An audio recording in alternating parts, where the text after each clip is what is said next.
ನಡೆದೋಡು ನಮ್ಮ ತಾಯಿ ಯಾವ್ರೆ ಕೊಟ್ಟ ಶಕ್ತಿಯು.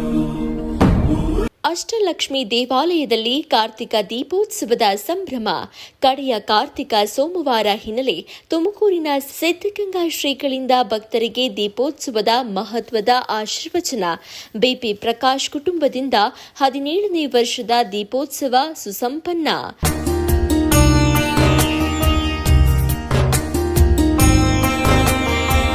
ನೆಲಮಂಗಲ ತಾಲೂಕಿನ ಸೋಂಪುರ ಹೋಬಳಿಯ ಹಳೆ ನಿಜಗಲ್ ಗ್ರಾಮದಲ್ಲಿರುವ ಪುರಾತನ ಅಷ್ಟಲಕ್ಷ್ಮಿ ದೇವಸ್ಥಾನದಲ್ಲಿ 17ನೇ ವರ್ಷದ ಕಾರ್ತಿಕ ದೀಪೋತ್ಸವ ಹಾಗೂ ವಿಶೇಷ ಪೂಜಾ ಕಾರ್ಯಕ್ರಮದಲ್ಲಿ ತುಮಕೂರಿನ ಸಿದ್ಧಗಂಗಾ ಮಠದ ಶ್ರೀ ಸಿದ್ದಲಿಂಗ ಸ್ವಾಮೀಜಿ ದಿವ್ಯ ಸಾನ್ನಿಧ್ಯ ವಹಿಸಿದರು. ಹೂಡಿಕೆ ತಜ್ಞರಾದ ರುದ್ರಮೂರ್ತಿ, ವಂಡರಲ ಜಿಎಂ ರುದ್ರೇಶ್, ದೇವಾಲಯದ ಮುಖ್ಯಸ್ಥರಾದ ಬಿಪಿ ಪ್ರಕಾಶ್, ರೂಪೇಶ್ ಸೇರಿದಂತೆ ನೂರಾರು ಭಕ್ತರಿಂದ ದೀಪೋತ್ಸವ ಯಶಸ್ವಿಯಾಗಿದೆ ಎಂದು ದೇವಾಲಯ ಆಡಳಿತ ಮಂಡಳಿ ಸಂತಸ ವ್ಯಕ್ತಪಡಿಸಿದ್ದು, ಈ ಕುರಿತು ಒಂದು ವರದಿ ಇಲ್ಲಿದೆ.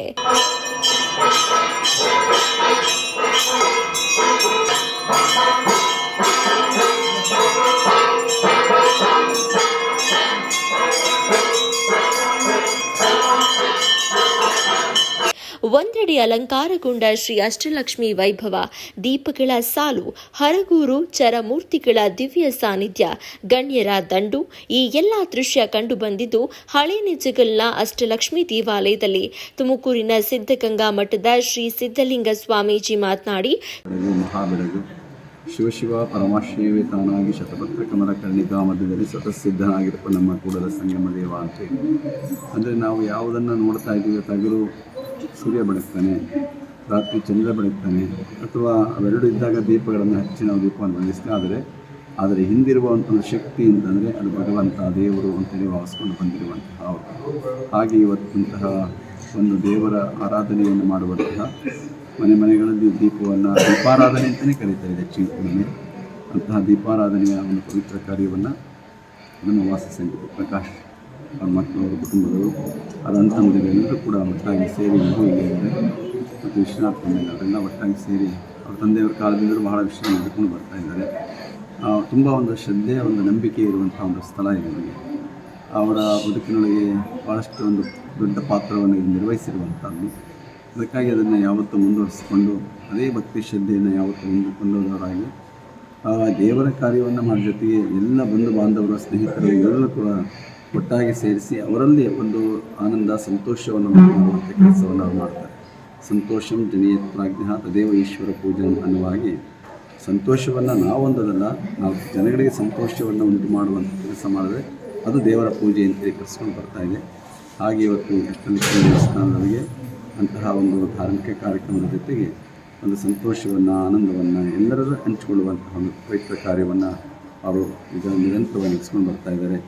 ಅವರಿಗೆ, ಅವರ ಕುಟುಂಬದವರಿಗೆ, ಅವರ ಕಾರ್ಯಕ್ರಮಕ್ಕೆ ಎಲ್ಲಕ್ಕೂ ಕೂಡ ಭಗವಂತನ ಕೃಪೆ ಇದೆ, ತಾಯಿ ಲಕ್ಷ್ಮಿಯ ಆಶೀರ್ವಾದ ಇದೆ. ಹಾಗೆ ಎಲ್ಲ ಸ್ನೇಹಿತರ ಒಂದು ಸಹಕಾರ, ಬಂಧು ಬಳಗದವರ ಒಂದು ಸಹಕಾರಗಳು ಕೂಡ ಇರುವಂಥದ್ದು. ಈ ಒಂದು ಕಾರ್ಯಕ್ರಮ ಯಶಸ್ವಿಯಾಗಿ ಹಾರೈಸ್ತಾ ಇವತ್ತು ಕಾರ್ಯಕ್ರಮಕ್ಕೆ ಪ್ರತಿ ವರ್ಷ ಅವರು ಕೊನೆಗಾಲದಲ್ಲಿ ಜ್ಞಾಪಿಸ್ಕೊಂಡ್ಬಿಡ್ತಾರೆ, ಏನಾದರೂ ಆಗಿ ಬರೋದಿಲ್ಲ ಅವಾಗ.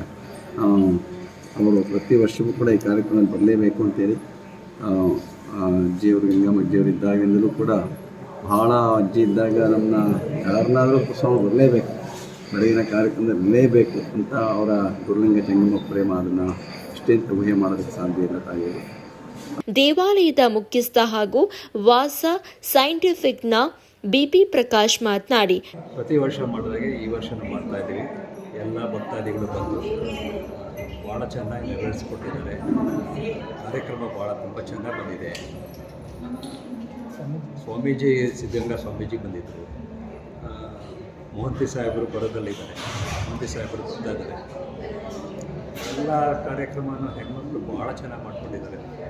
ನನಗೆ ಭಾಳ ಸಂತೋಷ ಆಯಿತು. ಇದೇ ಥರ ಇನ್ನು ಮುಂದುವರಲಿ, ಮುಂದಕ್ಕೆ ನಾನು ವಿನಂತಿಸ್ಕೊಳ್ತೇನೆ ಸರ್. ಇನ್ನೇ ನೋಡೋಣ, ದೇವರು ಎಷ್ಟು ಶಕ್ತಿ, ಆ ತಾಯಿ ಎಷ್ಟು ಶಕ್ತಿ ಕೊಡ್ತಾಳೋ ಅದ್ರ ಮೇಲೆ ಡಿಪೆಂಡ್ ಆಗುತ್ತೆ. ಸ್ವಲ್ಪ ಸಂಸ್ಕೃತಿ ಸಂಸ್ಕಾರದ ಕಡೆ ಅಷ್ಟು ಇರಲ್ಲ, ಆದರೆ ಪ್ರಕಾಶ್ ಕುಟುಂಬದವರು ಈ ಥರದ್ದೊಂದು ಇದು ಮಾಡ್ತಿದ್ದಾರೆ. ಖಂಡಿತ ಇದು ಬೆಂಗಳೂರು ನಗರದಲ್ಲಿ ವಾತಾವರಣ ಇವತ್ತು ಎಲ್ಲರಿಗೂ ಗೊತ್ತಿದೆ. ಪೊಲ್ಯೂಷನ್ನು, ಇದು ಈ ವಾತಾವರಣದಲ್ಲಿ ಬಂದರೆ ಅಟ್ಲೀಸ್ಟ್ ಎಲ್ಲ ಹುಡುಗರು, ಮಕ್ಕಳು, ಚಿಕ್ಕ ಮಕ್ಕಳಿಂದ ಹಿಡಿದು ಎಲ್ಲ ಭಾಳ ಚೆನ್ನಾಗಿ ಎಂಜಾಯ್ ಮಾಡ್ತಾರೆ. ಈ ಇದನ್ನು ಭಾಳ ಪ್ರಕೃತಿ ನಮ್ಮ ದೇವಸ್ಥಾನದಲ್ಲಿ ಎದುರುಗಡೆ ಎಲ್ಲ ಬೆಟ್ಟ ಗುಡ್ಡ ಇರೋದ್ರಿಂದ ಇದೊಂದು ಪ್ರಕೃತಿ ಆಗಿರೋದ್ರಿಂದ ಎಲ್ಲರೂ ಎಂಜಾಯ್ ಮಾಡ್ತಾರೆ. ವಸನೆ ದೇವಿ ಪರ್ವತಾಸ್ತನ ಮಂಡಲೆ ವಿಷ್ಣು ಪತ್ನಿ ನಮಸ್ತುಭ್ಯಂ ಪಾದಸ್ಪರ್ಶ ಕ್ಷಮಸ್ವಮೆ. ಇಂಥ ಒಂದು ಕಾರ್ಯಕ್ರಮ 17 ವರ್ಷ ಸತತವಾಗಿ ವಾಸಾ ಸೈಂಟಿಫಿಕ್ಕಿನ ಮಾಲೀಕರಾದ ನನ್ನ ದೊಡ್ಡಪ್ಪನವರಾದ ಪ್ರಕಾಶ್ ಅವರು ಹಾಗೂ ನನ್ನ ಅಣ್ಣನಾದ ರೂಪೇಶ್ ಏನು ಮಾಡ್ಕೊಂಡು ಬರ್ತಾ ಇದ್ದಾರೆ. ಇದು ಪ್ರತಿ ವರ್ಷ ಮದುವೆ, ಗ್ರೂಪ್ ಪ್ರವೇಶ ಅಥವಾ ಈ ಥರ ಯಾವುದನ್ನ ಶುಭ ಸಮಾರಂಭ ಏನು ಮಾಡ್ತೀರಾ ಅಷ್ಟೇ ದೊಡ್ಡ ಸಮಾರಂಭದ ಥರ ಎಲ್ಲ ಸಾಮಾನ್ಯ ಜನರು ಕೂಡ, ನಮ್ಮ ಕುಟುಂಬ ವರ್ಗದವರು ಕೂಡ, ಸುತ್ತಮುತ್ತ ಹಳ್ಳಿಯಲ್ಲಿರೋರು ಕೂಡ ಎಲ್ಲ ಬಂದು ಈ ಕಾರ್ಯಕ್ರಮಕ್ಕೆ ಭಾಗವಹಿಸ್ತಾರೆ. 17 ವರ್ಷದಿಂದ ಸತತವಾಗಿ ಮದುವೆ ಅನ್ನೋದು ವರ್ಷಕ್ಕೆ ಒಂದು ಸಲ ಮಾಡೋದಕ್ಕೆ ಎಷ್ಟೊಂದು ಜನ ಕಷ್ಟ ಆದರೆ 17 ವರ್ಷದಿಂದ ಸತತವಾಗಿ ಏನು ನಮ್ಮ ತಾತನವರು ಪುಟ್ಟಪ್ಪನವರು ಮಾಡಿದಂತಹ ಕಾರ್ಯಕ್ರಮವನ್ನು ಮುಂದುವರಿಸ್ತಾ ಇದ್ದಾರೆ. ಸೊ ಇದಕ್ಕೆ ನನಗೆ ತುಂಬ ಹೆಮ್ಮೆ ಆಗುತ್ತೆ. ಸಂಪೂರ್ಣ ವೆಚ್ಚವನ್ನು ಇವತ್ತು ವಾಸಾ ಸೈಂಟಿಫಿಕ್ ಹಾಗೂ ಪ್ರಕಾಶ್ ಮತ್ತು ರೂಪೇಶ್ ಮಾಡ್ತಾ ಬರ್ತಾ ಇದ್ದಾರೆ. ಬೆಳಿಗ್ಗೆ ಉಪಹಾರದಿಂದ ಹಿಡಿದು ಕಾಫಿ, ಟೀ, ತಿಂಡಿ ಜೊತೆಗೆ ಮಧ್ಯಾಹ್ನದ ಭರ್ಜರಿ ಭೋಜನ, ಅದಾದ ನಂತರ ಸಾಯಂಕಾಲ 1001 ದೀಪೋತ್ಸವ, ಇದಾದ ನಂತರವೂ ಕೂಡ ಲಘು ಆಹಾರ ಮಾಡಿ ಎಲ್ಲರೂ ಕೂಡ ಲಕ್ಷ್ಮಿಯ ಕೃಪಾ ಕಟಾಕ್ಷೆಗೆ ಪಾತ್ರ ವಹಿಸುವುದಕ್ಕೆ ಈ ಒಂದು ಸಂದರ್ಭವನ್ನು ಪ್ರಕಾಶ್ ಅವರು ಮಾಡಿಕೊಟ್ಟಿದ್ದಾರೆ. ಇದು ತುಂಬ ಖುಷಿ ಸಮಾಚಾರ ನನಗೆ ಅಂತ ಹೇಳ್ತೀನಿ. ನಾವು ಸುಮಾರು ವರ್ಷಗಳಿಂದ ಬರ್ತಾ ಇದ್ದೀವಿ. ನಾವು ಚಿಕ್ಕ ಹುಡುಗರಿಂದ ಪ್ರಕಾಶ್ ಅಣ್ಣ ಒಂದು ಈ ಕಾರ್ಯಕ್ರಮಗಳನ್ನ ನೋಡ್ತಾ ಇದ್ದೀವಿ. ನಮ್ಮ ತಂದೆ ತಾಯಿ ಕರ್ಕೊಂಡು ಬರೋರು, ಈಗ ನಾವು ನಮ್ಮ ತಂದೆ ತಾಯಿನ ಕರ್ಕೊಂಡು ಬಂದಿದ್ದೀವಿ. ನಮ್ಮ ತಂದೆ ಬೆಳಗ್ಗೆ ಬಂದಿದ್ರು, ಭಾಳ ಖುಷಿಯಾದರು. ಹೇಗೆ ಅಂತ ಹೇಳಿದ್ರೆ ಒಂಥರ ಅಷ್ಟೊಂದು ಸಿಸ್ಟಮ್ಯಾಟಿಕ್ ಆಗಿ ಮತ್ತು ಯಾವುದೇ ರೀತಿ ಯಾವುದೂ ಕೊರತೆಗಳಿಲ್ದಂಗೆ ಒಂದು ನಾವು ನೋಡ್ಬೋದು. ಪ್ರೊಫೆಷನಲ್ ಅಂತ ನಾವು ಏನು ಹೇಳ್ತೀವಿ, ಕೆಲವು ಕಡೆ ನಾವು ನೋಡಿದ್ದೀವಿ. ಯಾಕೆಂದರೆ ಬಹಳಷ್ಟು 5 ಸ್ಟಾರ್ ಹೋಟೆಲ್ಗಳಲ್ಲಿ ಯಾವ ಥರ ಒಂದು ಸಿಸ್ಟಮ್ಯಾಟಿಕ್ಕಾಗಿ ನಡೆಯುತ್ತೆ, ಯಾವುದಕ್ಕೂ ಕೊರತೆ ಇಲ್ಲ. ಈಗ ಅಲಂಕಾರ ನೋಡಿರ್ಬೋದು, ನೀವು ಆಹಾರ ಇರ್ಬೋದು, ಇಲ್ಲಿ ಕೊಡ್ತಾ ಇರುವಂತಹ ಒಂದು ಗೌರವ ಇರ್ಬೋದು, ದೇವಿಗೆ ನಾವು ಸಲ್ಲಿಸ್ತಾ ಇರುವಂಥ ಪ್ರಾರ್ಥನೆ ಇರ್ಬೋದು, ಪ್ರತಿಯೊಂದರಲ್ಲೂ ನಾವು ಏನನ್ನು ನೋಡ್ತಾ ಇದ್ದೀವಿ ಅಂದರೆ ಆ ಒಂದು ಸಿಸ್ಟಮ್ನ ನೋಡ್ತಾ ಇದ್ದೀವಿ. ನಾವು ಚಿಕ್ಕ ಹುಡುಗರಿಂದನೂ ಅವರ ಅಭ್ಯುದಯವನ್ನು ನಾವು ನೋಡ್ಕೊಂಡು ಬಂದೀವಿ. ಈಗ ನಮ್ಮ ರೂಪೇಶ್ ಸರ್ ಕೂಡ ಅದನ್ನೇ ಮುಂದುವರ್ಸ್ಕೊಂಡು ಹೋಗಿದ್ದಾರೆ. ನಮಗೆ ಏನಂತ ಹೇಳಿದ್ರೆ ಪ್ರತಿ ವರ್ಷ ಅವರು ಮಾಡ್ತಾ ಇರೋದು ನೋಡಿದ್ರೆ ಅಲಂಕಾರನೇ ಇರ್ಬೋದು, ಪ್ರತಿಯೊಂದು ಒಂದು ಕಾರ್ಯಕ್ರಮಗಳು ಒಂದಕ್ಕಿಂತ ಒಂದು ಬಿಗಿಲಾಗಿರುತ್ತೆ, ಒಂದು ವೈಶಿಷ್ಟ್ಯಮಯವಾಗಿರುತ್ತೆ. ಹೀಗೆ ಇನ್ನು ಮುಂದೆ ಕೂಡ ಇರುತ್ತೆ ಅನ್ನೋದು ನಮಗೆ ಡೆಫಿನೆಟ್ಲಿ ಅದೊಂದು ಖಾತ್ರಿ ಇದೆ. ಲಕ್ಷ್ಮೀ ಕಟಾಕ್ಷ ಯಾವತ್ತೂ ನಾವು ಪ್ರಾರ್ಥನೆ ಮಾಡ್ತಾ ಈಗ ಎಲ್ಲರಿಗೂ ಮೊಟ್ಟ ಮೊದಲು ಎಲ್ಲ ಕನ್ನಡಾಭಿಮಾನಿಗಳು 70ನೇ ಕನ್ನಡ ರಾಜ್ಯೋತ್ಸವದ ಶುಭಾಶಯಗಳನ್ನ ಸಲ್ಲಿಸ್ತಾ ಇದ್ದಾರೆ. ಏಕೆಂದರೆ ಮೊದಲೇ ನಾವು ಈ ನಮ್ಮ ಕನ್ನಡದ ಹೆಣ್ಣು ತಾಯಿ ತನ್ನ ಮಗುವಿನಲ್ಲೇ ಹೇಳ್ತಾಳೆ, ಅವಳು ತೊಟ್ಟಿಲಲ್ಲೇ ಇರುವ ಮಗುವಿಗೆ ಹೇಳ್ತಾಳೆ, ಒಂದು ಜೋಗುಳುವ ಹರಕೆ ಇದು ಮರೆಯದಿರು ಚೆನ್ನ, ಎಂದೆಂದು ಮರೆತೆಯಾದಡೆಂಜಿ ಮರೆತಂತೆ ನನ್ನ ಅಂತ. ಅಂದರೆ ಕನ್ನಡವ ಕಾಪಾಡು ಕಂದ, ಕನ್ನಡಕ್ಕೆ ಹೋರಾಡು ನನ್ನ ಕಂದ ಅಂತ ಹೇಳ್ತಾಳೆ ಅವಳು. ಅಷ್ಟು ಕನ್ನಡಕ್ಕಾಗಿ ಇಂಥ ತಾಯಿ ತೊಟ್ಟಿಲಲ್ಲೇ ಮಗುವಿಗೆ ಹೇಳ್ತಾಳೆ. ಆ ರೀತಿ ನಮ್ಮ ಕನ್ನಡಾಭಿಮಾನ ಎಲ್ಲರಿಗೂ ಕೂಡ ಇರಬೇಕು. ಅದಕ್ಕಿಂತ ಹೆಚ್ಚಿಗೆ ಇನ್ನೊಂದು ಶರಣರು ಹೇಳ್ತಾರೆ, ಸತ್ಯ ಶುದ್ಧ ಕಾಯಕವ ಮಾಡುವ ಸದ್ಭಕ್ತಂಗೆ ಎತ್ತ ನೋಡಿದಡತ್ತ ಲಕ್ಷ್ಮಿ ತಾನಾಗಿರ್ತಾಳೆ ಅಂತ ಹೇಳ್ತಾರೆ. ಅಂದರೆ ನಮ್ಮ ಎಲ್ಲರೂ ಅಷ್ಟೇ ಒಂದು ಸತ್ಯಶುದ್ಧ ಕಾಯಕ ಮಾಡುವ ಲಕ್ಷ್ಮಿ ತಾನಾಗಿ ದಯೆ ತೋರಿಸ್ತಾಳೆ, ತಾನಾಗಿ ಒಲಿತಾಳೆ ಅನ್ನೋದನ್ನು ನಮ್ಮ ಪ್ರಕಾಶ್ ಮತ್ತು ಕುಟುಂಬದವರು ಕೂಡ ಎಲ್ಲರೂ ಕೂಡ ನಿರೂಪಿಸಿದ್ದಾರೆ ಅಂತ ನಾನಾದರೂ ಹೇಳ್ತೇನೆ.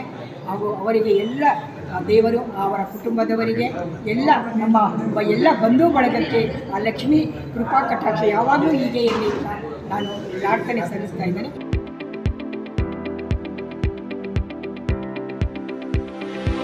ಯಶಸ್ ವಿದ್ಯಾಕೇಂದ್ರ ಮತ್ತು ಯಶಸ್ ಪಿಯು ಕಾಲೇಜಿನಲ್ಲಿ 2026-27ನೇ ಸಾಲಿನ ಪ್ರವೇಶಾತಿ ಆರಂಭವಾಗಿದ್ದು, ಮಾಂಟೆಸರಿಯಿಂದ 10ನೇ ತರಗತಿಯವರೆಗೂ ಹಾಗೂ ಪಿಯು ಕಾಲೇಜು ಪ್ರವೇಶಾತಿ ಪ್ರಾರಂಭವಾಗಿದೆ. ನಮ್ಮಲ್ಲಿ ಸೈನ್ಸ್, ಕಾಮರ್ಸ್ ಕೋರ್ಸ್ಗಳು ಲಭ್ಯವಿದ್ದು, ಸೈನ್ಸ್ನಲ್ಲಿ ಪಿಸಿಎಂಬಿ ಹಾಗೂ ಪಿಸಿಎಂಸಿ ಕೋರ್ಸ್ಗಳಿದ್ದು, ಕಾಮರ್ಸ್ನಲ್ಲಿ ಸಿಇಬಿಎ ಹಾಗೂ ಎಸ್ಎಬಿಎ ಕೋರ್ಸ್ಗಳಿವೆ. ಕೆಲವೇ ಸೀಟ್ಗಳು ಮಾತ್ರ ಲಭ್ಯವಿದ್ದು, ಅತ್ಯಾಧುನಿಕ ಶಿಕ್ಷಣ, ಉತ್ತಮ ಶಿಕ್ಷಕರು ಇದ್ದು 100ಕ್ಕೆ 100ರಷ್ಟು ಫಲಿತಾಂಶ ನೀಡಲಾಗ್ತಾ ಇದೆ. ಮಕ್ಕಳನ್ನ ಕರೆದುಕೊಂಡು ಬರಲು ಶಾಲಾ ವಾಹನ ವ್ಯವಸ್ಥೆ ಕೂಡ ಲಭ್ಯವಿದೆ. ಒಮ್ಮೆ ಭೇಟಿ ನೀಡಿ. ಯಶಸ್ಸು ವಿದ್ಯಾಕೇಂದ್ರ ಮತ್ತು ಪಿಯು ಕಾಲೇಜು, ಸೋಮಶೆಟ್ಟಿಹಳ್ಳಿ ಮತ್ತು ಚಿಕ್ಕಬಾಣವರದ, ಮಾರುತಿನಗರ, ದಾಸರಹಳ್ಳಿ, ಬೆಂಗಳೂರು 560090. ಹೆಚ್ಚಿನ ಮಾಹಿತಿಗಾಗಿ ಸಂಪರ್ಕಿಸಿ 9606626456, 9743176627, 7829814447.